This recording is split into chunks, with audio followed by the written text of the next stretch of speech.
자, 먼저 뉴스부터 살펴보죠. 권순우 팀장 어서 오십시오. 어서 오세요. 안녕하세요. 3프로TV 권순우 취재팀장입니다. 네, 반갑습니다. 반갑습니다.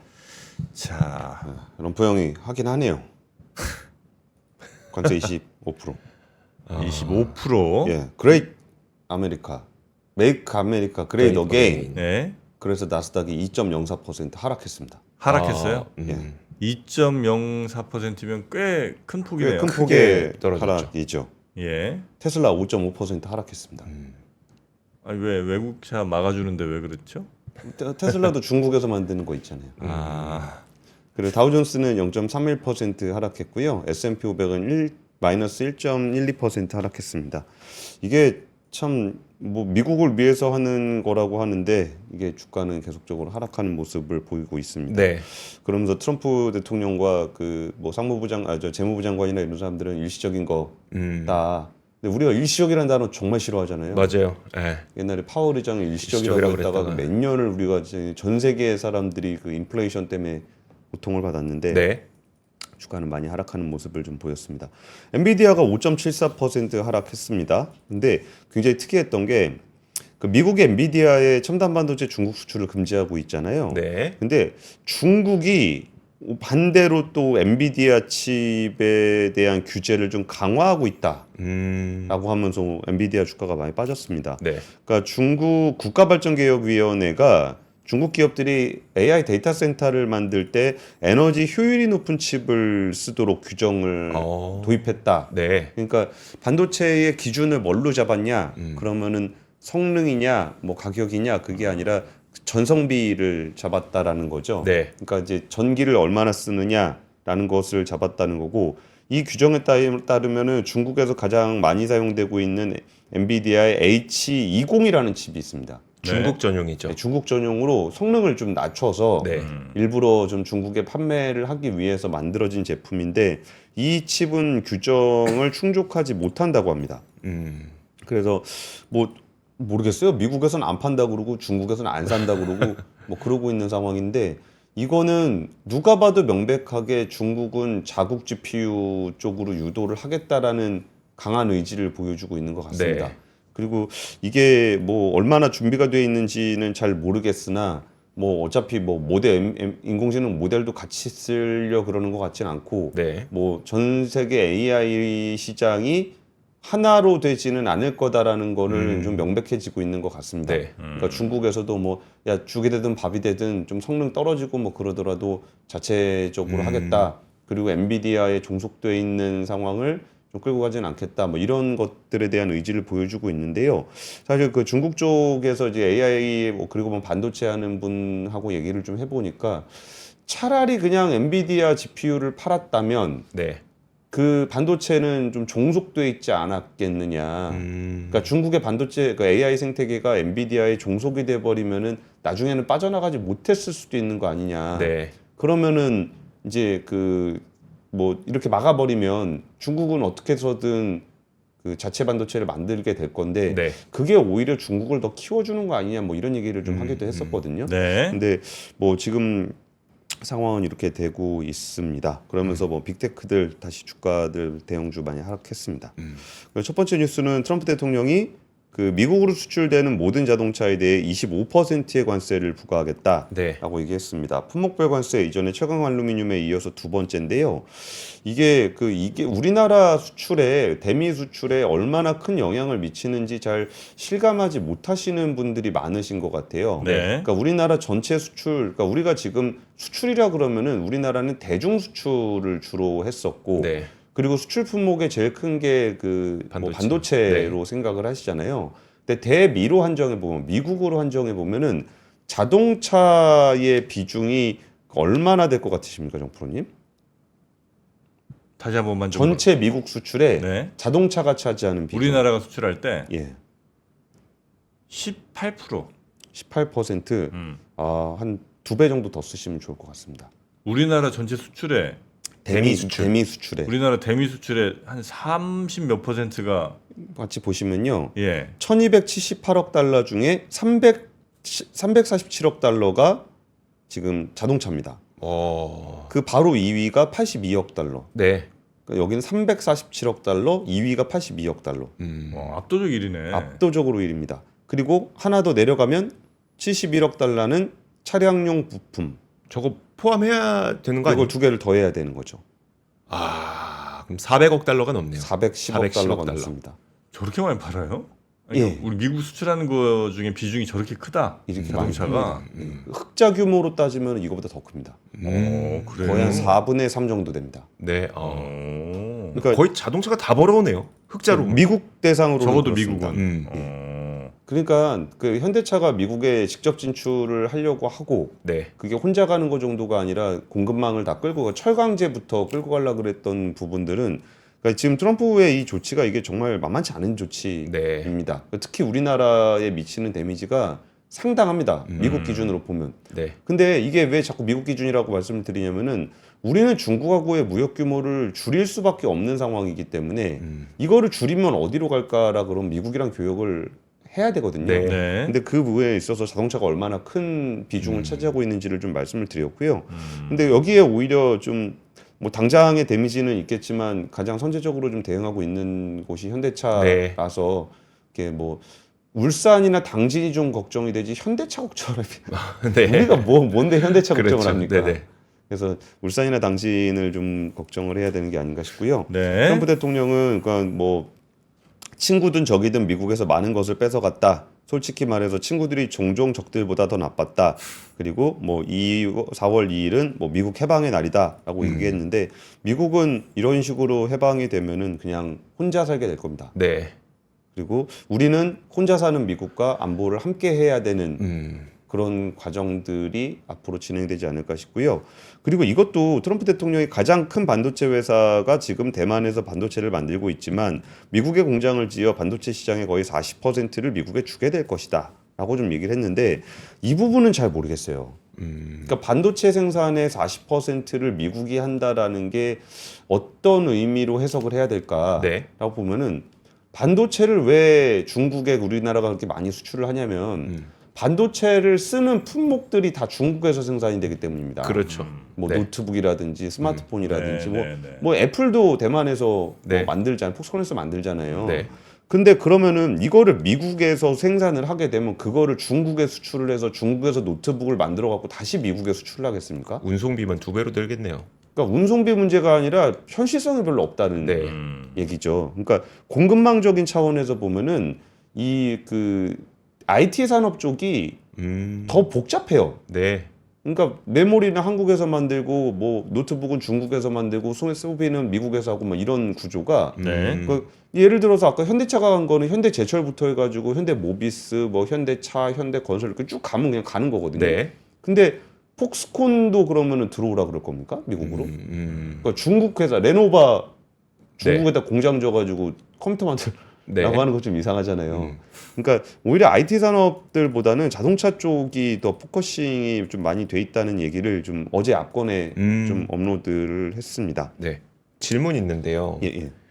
현대차가 170만 대를 작년에 팔았잖아요. 그리고 지금 현지 생산하는 건 100만 대 수준이고, 그럼 나머지 70만 대에 대한 궁금증이 남는데, 20만 대 증산한다고 하더라도 그럼 나머지 물량에 대해서는 관세를 매기라는 얘기입니까? 아니면 이거는 앞으로 협상의 여지가 좀 있다는 겁니까? 그러니까 이게 이제 뭐 여기서 답이 있는 건 아닌데 네네. 거기서 또 멕시코 생산 물량이 있고 그래요. 그러니까 기아 같은 경우는 멕시코 생산 물량이 있기 때문에 네. 이거를 그럼 멕시코랑은 어떻게 되는 거야? 그리고 똑같이 25%를 물리게 된다 그러면은 멕시코에서 생산하는 GM은 어떻게 되는 거야? 뭐 이런 문제들이 좀 복합적으로 들어가는 측면이 있어서 현재는 조금 더 분석이 네네. 필요해 보입니다. 네. 그리고 여기에 대해서 어떻게 대응을 하는 것이 좋을까라고 봤을 때 최태원 회장이 어제 그 기자간담회 하면서 그 러트닉 상무장관 만난 얘기를 했어요. 그러면서 러트닉 장관이 막 시간 어떻게든 쪼개가지고 한국 사저들 만나더라. 그러면서 한국에 관심이 많다는 걸 느꼈다. 그러니까 상무장관의 관심은 분명히 미국의 관심은 한국에 있긴 있습니다. 네. 워낙 거대한 경제 국가잖아요. 이걸 무시하고 갈 수는 없는데 그래서 지금 이 얘기 정말 미국에다 해주고 싶었는데 그 최태원 회장이 그 얘기를 가서 했다 그래서 정말 조금 속이 시원한 얘기가 네. 뭐가 있냐면 트럼프 1기 행정부와 바이든 대통령 시기를 합해 8년 동안 미국의 대한국 무역 적자의 네. 80%가 외국인 직접 투자 형태로 미국에 재투자가 됐다. 그러니까 미국에서 번 돈의 80%는 니네다 다시 투자를 해줬다 우리가. 네. 그러니까 이게 맞는 얘기거든요. 그렇죠. 네. 근데 자꾸 우리가 뭐 맨날 얻어가는 듯이 얘기하는데 미국의 일자리를 지금 누가 만들고 있으며 미국에다 제일 투자 많이 하는 국가가 한국입니다. 네. 그래갖고 그러다 보니까 거기다 FDI를 해가지고 공장을 만들었는데 그 공장에서 만약에 부품이나 이런 거 쓸 때는 원래 쓰던 거 써야 되는 거 아니냐. 네. 그래가지고 거기에 중간재가 한국에서 납품이 되다 보니까 자연스럽게 무역 적자가 발생할 수밖에 없었다. 그러네요. 그러면 그거 중간재 받아다가 조립하는 일자리에 누가 일하냐? 네. 미국 사람들이 일하는 거 아니냐는 거예요. 그러니까 맨날 우리 보고 뭐 수출 많이 한다고 뭐라 그러는데 그게 아니라니까요. 그러니까 최근에 한 2, 3년간 수출이 늘어난 거는 우리가 뭐 미국에다가 뭘 많이 팔아서, 그러니까 중국에 안 팔리니까 미국에 팔아서 그런 게 아니고 네. 미국에다 투자를 많이 해가지고 그쪽에 생산 기지를 만들다 보니까 그런 거라는 거를 정말 적극적으로 우리나라는 좀 어필할 필요가 있지 않을까 싶습니다. 그러니까요. 자, 첫 번째 뉴스 전해드렸고요. 예. 자, 두 번째 뉴스도 한번 보겠습니다. 네, 두 번째 뉴스는 그 네이버, 카카오, SKT가 주총을 했는데 세 회사 모두 AI에 대한 이야기를 좀 많이 했습니다. 네. 그래갖고 제가 굳이 제목에다가 이제는 행동이 필요하지 않냐. 근데 AI 시대에 연다는 얘기를 뭐 언제까지 열 겁니까? 뭐 100번은 연 거 같은데 네. 100번 정도 열었으면은 열려야죠. 네. 그리고 뭐가 이렇게 만약에 문이다. 그럼 문을 열었어요. 또 문이 있네. 열었어. 또 문이 있네. 100번 문을 열었으면 안에 뭐가 좀 있어야 되지 않겠냐라는 네. 측면에서 좀 제목을 좀 달아봤고요. 그 이혜진 네이버 창업자가 7년 만에 사내이사로 복귀를 했습니다. 그러면서 그 모바일 시기에 해외로 진출했듯이 위기를 기회로 삼아서 이제 AI 쪽을 좀 키워보겠다라는 거고, 그 오픈 AI나 챗GPT에 비해서 네이버가 AI 좀 밀리지 않냐라고 얘기하는데, 전 세계가 한두 개의 검색 엔진만 사용하고 한두 개의 AI만 쓰는 거는 굉장히 슬픈 일이다. 인터넷의 다양성이 지켜지려면 다양한 서비스가 있어야 되고 인터넷 다양성에 기여하는 회사가 되는 것이 우리의 사명이라고 생각한다. 이렇게 좀 얘기를 했습니다. 네. 근데 저는 네이버는 어떻게든 AI를 할 거라고 좀 생각이 드는데 그러니까 왜 그렇게 생각하냐면은 왜 네이버가 다른 기업에 비해서 AI를 좀 빨리 시작했고 우리나라에서 유일하게 라지 랭귀지 모델 서비스를 실제로 구현을 해서 하고 있는가? 네. 그러니까 다른 기업들 중에는 라지 랭귀지 모델 자체를 만들 생각도 안 해요. 라지 랭귀지 모델 뭐 만들어봐야 비싸기만 하고 뭐 오픈 AI에 밀려가지고 이거 뭐 쓰지도 못할 건데 뭐하러 만드냐 이렇게 얘기하는데 굳이 네이버가 꾸역꾸역 이걸 하고 있는 그 사람들이 자기네 CEO를 어떻게 설득을 했는가? 네. 그러니까 이거 투자하셔야 되는데 어떻게 투자했는가가 포탈 망합니다였습니다. 어차피 이제 포탈 시대 끝났다. AI가 본격화되면 포탈 망한다. 그러면 카카오는 네. 메신저기 때문에 안 망한다. 뭐 SKT는 통신사기 때문에 안 망한다. 근데 네이버는 포털 사이트이기 때문에 망한다. 네. 굉장히 절실한 거예요. 그러니까 지금 제대로 안 하면은 네이버는 진짜 큰 위기에 처할 수도 있는 겁니다. 네. 그래서 요새 그 구글 검색하다 보면은 뭐 요런 게 나옵니다. 이순신 장군이 이긴 전쟁은 제가 물어봤거든요. 네. 제미나이가 먼저 나옵니다. 제일 위에 제미나이가 나옵니다. 맞아요. 이거를 구글이 왜 여기다 집어넣는가? 제미나이 창에다 치지 않더라도 구글 창에다 치더라도 제미나이를 쓰세요라는 얘기를 하고 있는 거예요. 네. 안 그러면 사람들이 이제 퍼블렉시티라든지 아니면은 뭐 그 오픈 AI, 챗GPT라든지 뭐 이런 데서 검색을 하기 시작하면은 이제 이렇게 되는 겁니다. 퍼플렉시티에서 미국에서는 지금 쇼핑 모델을 내놨어요. 네. 나 어떤 모델, 나 뭐 좀 사고 싶은데 뭐 어때? 그러면 걔가 뭐 그 생성형 AI로 문구를 써주는데 네. 걔가 이제 그 상품에 대한 그 뭐 문구를 써줘요. 그럼 차이가 뭐가 있냐라 그러면은 뭐 그 저기 뭐야 공급자 셀러들이 네. 자기네 광고 문구로 쓰는 게 아니라 퍼플렉시티가 생산을 한 거기 때문에 좀 더 객관적인 거 아니냐 뭐 이런 평가가 좀 나오는 게 있고 그리고 이제 그 퍼플렉시티에서 사서 이게 뭐 프로 뭐 이런 거 가입해가지고 누게 되면 무료 배송해 주거든요. 네. 근데 그거는 약간 좀 마케팅용인 것 같긴 합니다. 네. 그래서 지금 전 세계가 뭐 예를 들어 네이버 쇼핑이 경쟁을 한다. 그러면 그러니까 네이버 쇼핑은 포탈이죠. 네. 뭐 구글이라고 할게요. 구글, 아마존, AI가 같이 경쟁을 하고 우리나라에서는 네이버, 뭐 예를 들어서 뭐 쿠팡, 네. 정프로 이렇게 세 3인방이 우리나라 그 커머스 시장을 놓고 패권을 놓고서 지금 치열하게 경쟁을 하고 있는 그런 형국이 이어지고 있습니다. 네, 네. 네, 그래서 이제 농담이었는데 아무도 안 웃어주시는 네, 뭘 할까가 나도 약간 고민했는데 약간 좀 귀찮더라고. 오늘. 네, 그래서 그냥 넘어갔습니다. 들어가야 되나 했었죠. 네. 네, 그래서 이제 그 네이버도 이제 먼저 했다라는 거 그리고 지금 소기의 성과가 있었다는 것을 뭐 얘기할 수 있겠지만 지금은 글로벌 경쟁이기 때문에 전 세계 보기에 좀 자랑할 수 있는 무엇인가를 좀 내놓을 때가 됐다라는 말씀을 좀 드리고요. 그래서 최수현 대표 같은 경우에 이제 AI 브리핑 그래서 검색 정보와 관련해서 로컬 관련한 쇼핑 뭐 로컬 등을 추천하는 AI 브리핑이 이제 27일부터 검색 서비스에 오늘부터네요. 그럼 검색 서비스에 도입할 예정이라고 하고요. AI 에이전트 같은 경우도 좀 준비를 하고 있다라고 좀 얘기를 하고 있습니다. 그리고 카카오 같은 경우는 여기도 좀 지난번에 한번 설명드린 적이 있었는데 카카오에다가 제가 기대하는 거는 네. 카카오는 뭐 대단한 파운데이션 기술이 있어 보이진 않는데 그 뭐 유저의 사용을 굉장히 좀 친밀하게 잘해주는 네. 그런 경향이 있습니다. 그 소비자의 니즈를 잘 파악해가지고 거기에 잘 맞춰서 서비스를 해주는 그런 것들에 대한 기대가 좀 있는데 이번에 그 정기 주주총회에서 이제 정신화 대표가 지난해 선임이 됐고 이번에 의장을 맡았고요. 카카오 이제 김범수 창업자는 그 암투병으로 이제 좀 물러서기를 하면서 네. 정신화 대표 단독 체제가 됐습니다. 그러면서 뭐 같은 말을 하더라도 사용자가 요구하는 실제 액션은 다를 수가 있는데 개인화된 맥락에서 실제 액션을 유도하는 AI를 준비하고 있다. 그래가지고 이제 카카오가 이제 오픈 AI랑 뭐 한다고 하니까 네. 좀 기대를 했는데 연말까지 노력해서 출시하겠다. 많이 늦네요. 지금 이렇게 하루가 다르게 뭐가 좀 나오고 있는 상황인데 네. 연말까지 하겠다라는 부분이 조금 아쉬웠고요.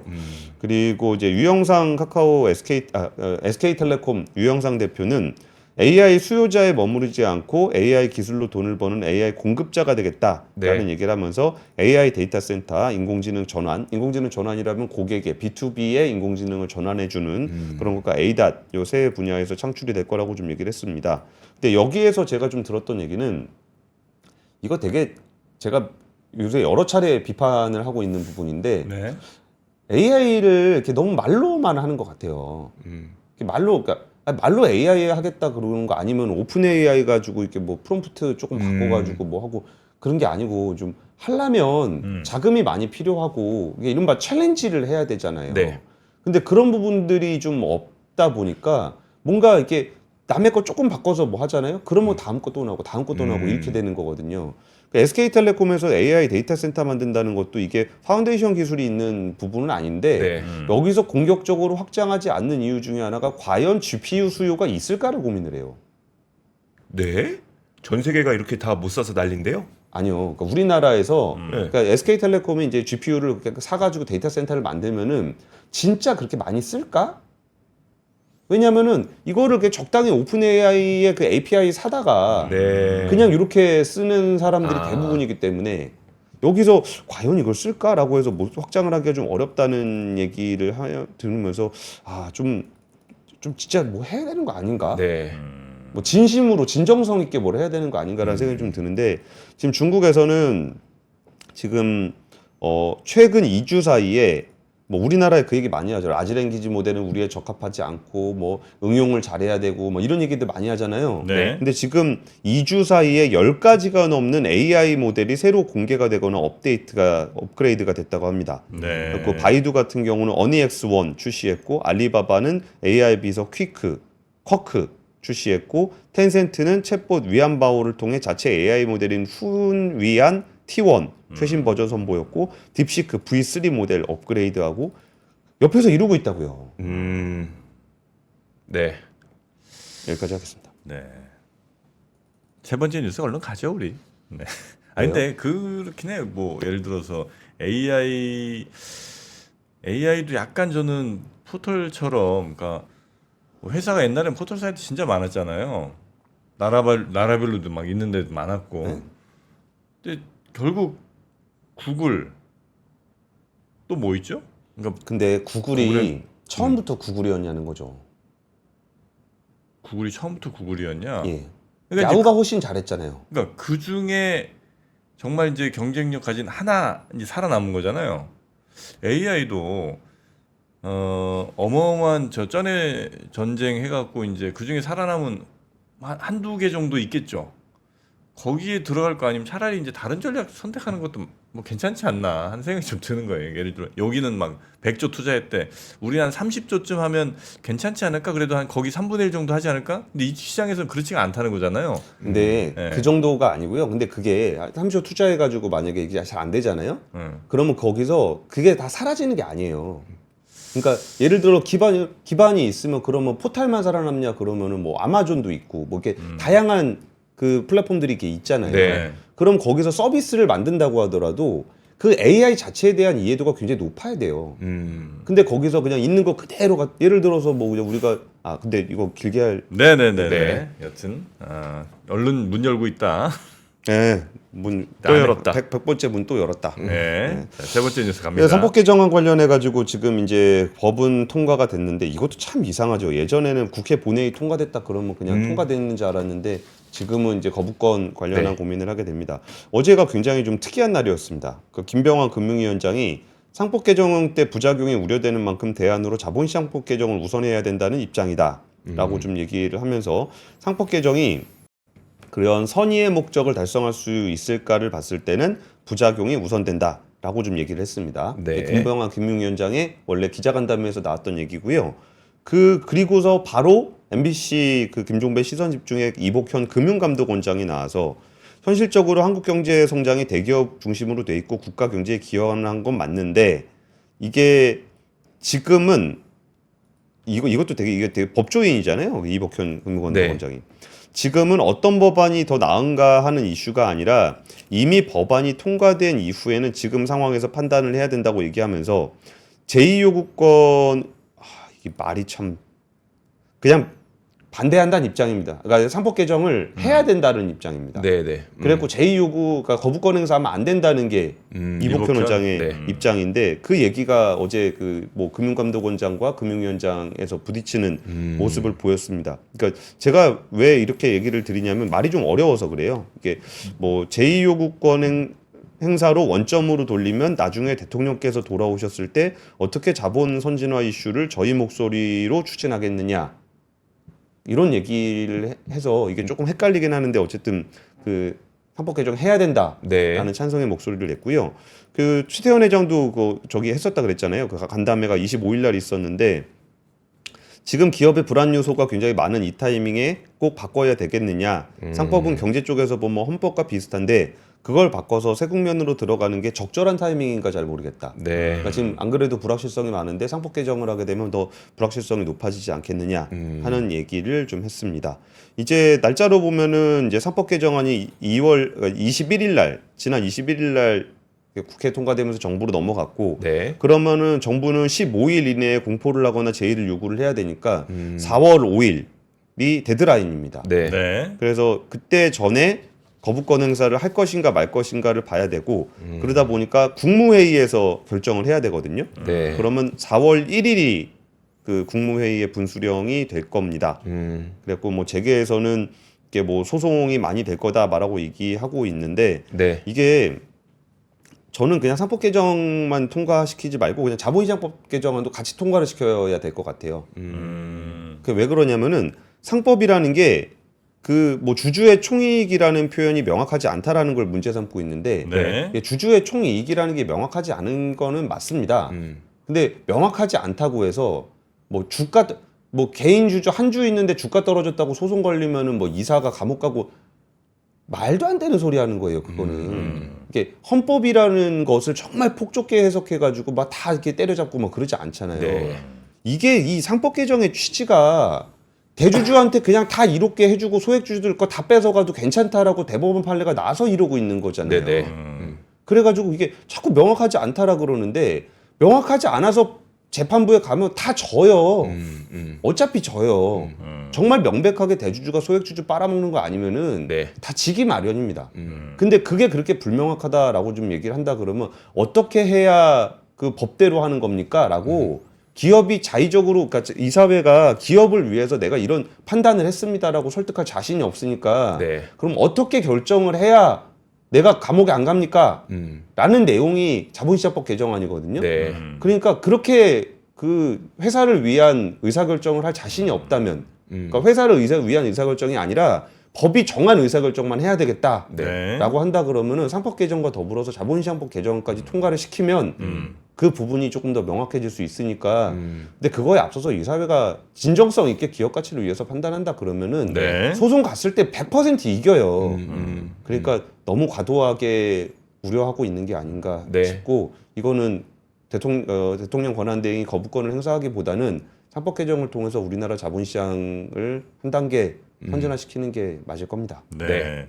이런 뭐 결정을 하는 데 있어서도 그냥 말씀하신 것처럼 진짜 우리나라 기업들이 주주를 위해서 하느냐 아니냐 요거를 판단해서 뭐 거부권을 하든 아니면 뭐 통과를 시키든 이렇게 하는 게 아니고 다른 정치 논리들이 너무 개입을 해갖고 이건 뭐 우리가 저기가 원하는 걸 우리가 줄 수 없다 뭐 요런 식의 결정이 혹시 이루어지지 않을까 좀 그게 걱정이 좀 돼서 진짜 이거 중요한 법안 아니겠습니까? 중요한 법안. 예, 그래서 이런 거 굉장히 많은 주주들이 지금까지 이 상법 개정 위해서도 열심히 뭐 어디 서명도 하시고 많이 노력을 했는데 요 정도도 만약에 다른 논리에 의해서 또 거부권이 행사되고 한다면 굉장히 큰 또 여론의 악화가 있지 않을까. 그리고 솔직히 되게 중요하기도 하고 네. 되게 안 중요하기도 해요. 이거 한다고 해서 사실 뭐 이렇게 크게 걸릴 것도 별로 없는데. 그 주주들이 뭐 주가 떨어졌다고 가서 소송 걸고 그러면은 어차피 또 이게 안 된다니까요. 네네. 그러니까 그런 법이 아니에요. 네, 네. 정말 명백하게 대주주가 소액주주를 그냥 쫙 빨아먹는 네. 그런 안건이 아니고서는 입증도 쉽지 않고. 상징적인 의미는 분명히 좀 있는 거고요. 근데 그런 걸 생각하는 것 자체가 굉장히 무서운 거죠. 그렇죠. 그 이사 입장에서는 네. 딱 그런 상황이 됐을 때, 야, 이거 내가 대충 말로 퉁치고 넘어갈 수 있는 게 아닌데라는 생각을 그런 상황에서 이사들에게는 분명한 워닝을 압력이 줄 수 되겠네요. 있죠. 네. 하여튼 그런 이사진들이 얼마나 적어도 주주의 손해를 막 아주 명백하게 끼치는지 아닌지 정도 우리가 모니터링을 좀 해야 되는데. 그 정도가 아니고 네. 주주가 아니라 주주한테 손해를 끼치는 행위는 배임이고 음. 대주주만을 위해서 그럴 때만 하는 거라 그런 상황이 딱 펼쳐지니까 이게 대주주만을 위한 거냐 아니냐를 볼 때는 아까 좀 전에 정프로님 말씀대로 네, 모니터링을 네, 네. 강화해야죠. 네. 네. 하여튼 그런 모니터링도 역시 LG전자 게이밍 모니터가 가장 또 적합한 모니터가 아닌가 생각을 해보게 됩니다. 대주주를 모니터할 때는 LG전자로 해야죠. 조금 마음이 좀 급했죠? 네, 급하게 좀 들어갔습니다. 시간은 다 됐고 해서 예. 하긴 해야 돼갖고 자 LG전자 게이밍 모니터 네. 그리고 LG 울트라북 저희가 한번 또 갖고 왔습니다. 자 여기서 보는 보이시죠? 여기 이제 모니터 이게 저 위아래로 막 저 다 높이 제가 조절돼요. 움직여 드릴게요. 그럴까요? 앉아서 말씀하세요. 아유 고맙습니다. 자, 요게 이제 사용자 중심의 아주 인체공 위아래로 저렇게 탁탁. 예, 목 좀 뻐근하다 싶으면 위로 좀 놓고 거북목 방지. 예, 그리고 돌아가죠? 돌아가죠? 예. 이렇게. 자, 90도로 저렇게 세로로도 가고. 볼 때. 네, 쇼츠 볼 때. 그것도 위아래 조절 다 됩니다. 자, 그리고 뭐 좌우로 이렇게 살살 돌리는 것도 가능하고요. 요게 응답 속도가 1ms. 이 정도면 뭐 그냥 얼마나 빠른 건지 모르겠네 게임을 안 해서. 그러나 하여튼 굉장히 응답 속도가 빠르다는 거고. 그리고 주사율이 144Hz. 이런 뭐 웬만한 저 3D 게임 같은 거는 그냥 팽팽 돌아간다고 봐야 되는 된다고 거죠. 봐야죠. 네. 알겠습니다. 이 모니터 안 좋아서 게임 못 하는 분들 많잖아요. 아니 분명 나는 쐈는데 음. 내가 죽었네. 그렇지. 예. 내가 먼저 총 쏜 것 같은데. 네. 예. 응답 속도 문제거든요. 응답 속도 문제죠. 결국은 다 장비빨입니다. 게이머로. 예. 게이밍 하는 사람들도 다 장비빨이에요. 네. 그리고 뭐 당연히 컴퓨터 모니터를 그냥 쓰셔도 괜찮은 거고. 프로 네. 게이머들 모니터 네. 들고 다니잖아요. 자기 모니터. 맞아요. 네, 자기 모니터 들고 다니죠. 그래요?